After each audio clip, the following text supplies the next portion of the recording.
How would you like to kick a nicotine habit? A lot of people would like that. Some don't care, and that's fine. Some people have already quit smoking. They've switched over to vaping or whatever. You take away the fear of cancer, and you get rid of the smell of that tarry smoke. Get it out of your clothing and that disgusting yellow stuff on your fingers. You alleviate the discomfort or the stigma of having an unhealthy habit that really offends everyone. Then somehow sucking that nicotine in just doesn't seem so bad anymore, right? Okay, well, that's all well and good. I mean, it's a bit cleaner as far as filthy habits go, I guess, but you really need to know something else.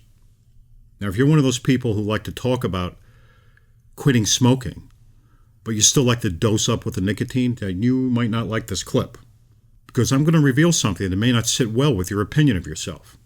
I'm going to challenge your self-esteem a little bit here. Sorry about that, but consider that in your heart you know it's true, that if you smoke, if you take nicotine by vaping, by cigarettes, or by $20 cigars, or those cute little Juul devices, or corncob pipes, it doesn't matter, whatever, by any means at all, then you're a drug addict. And all the comparisons to coffee drinkers or to athletes who chew tobacco or highly respected power people who puff cohibas, all the hipsters with these huge white clouds billowing through those tumbleweeds that have somehow latched onto their faces. I'm sorry, hipsters. It's a little weird, man. We have trimmers. We have devices that trim that stuff down. We have the technology. This is not the 1800s. None of that changes one simple fact. Nicotine is a highly psychoactive drug. That means it does things inside your brain in exactly the same way that virtually all of the more vilified drugs do. The heroin, the pot, the opioids that everyone's all riled up about. Bad stuff. What it boils down to is that nicotine may not make your speech slur. It may not make you giggle. It may not make you stagger. What it can do is make you seem and feel more together, more relaxed. It also changes your perception, your mood. It dulls your consciousness and therefore also your behavior. You think and you act differently because you take nicotine. You're a different person.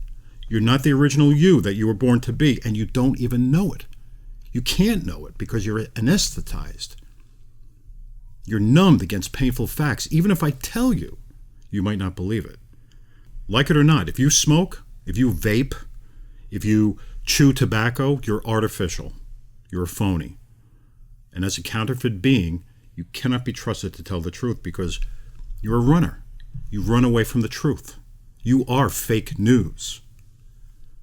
There's no such thing as an aware, spiritually whole, conscious human being who's addicted to a brain chemistry altering, thought and behavior manipulating drug like nicotine. I don't care if you're a priest, a counselor, a 12-step sponsor, a life coach, a politician, or a media pundit. If you're emotionally addicted to any drug, you're not reaching your potential. You're behind.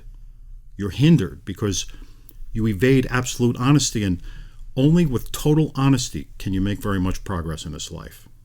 You will max out and fall short of your purpose before your time, and nicotine helps you lie.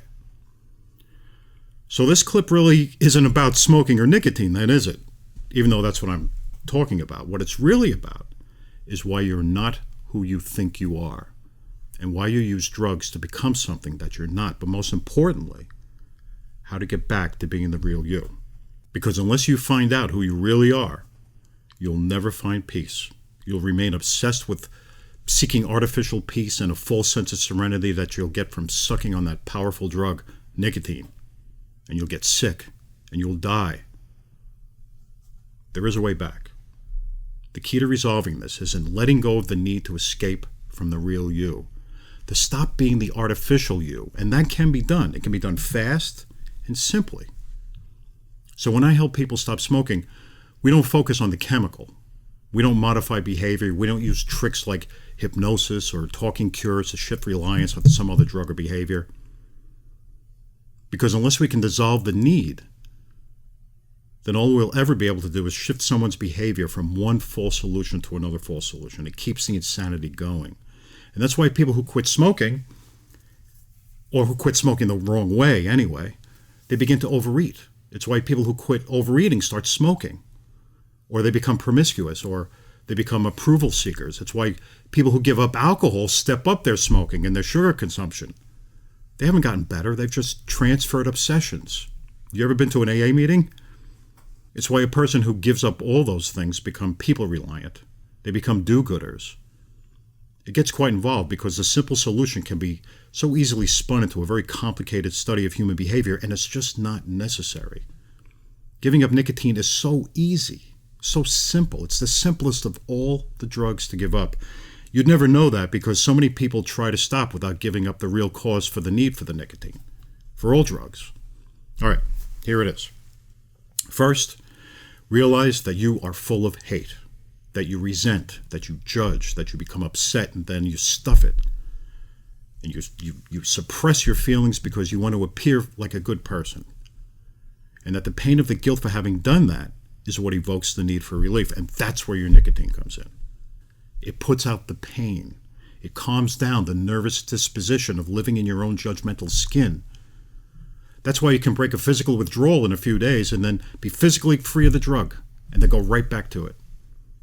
Nothing's changed within. You're still the same rotten, suppressed person. Sorry to put it that way. Your obsession, your addiction to nicotine goes beyond physical tolerance. It's mostly emotional. Get free from anger. And once you do, you'll be able to regulate yourself. Your patch will work. Your detox will be permanent. Your cold turkey will last forever. Even the physical withdrawal symptoms are like nothing. And most importantly, when you're done, your honesty will return. You'll not need to smoke ever again. You'll put down the nicotine. Just wake up. Become you. Because you don't really need nicotine. Only what you've become does.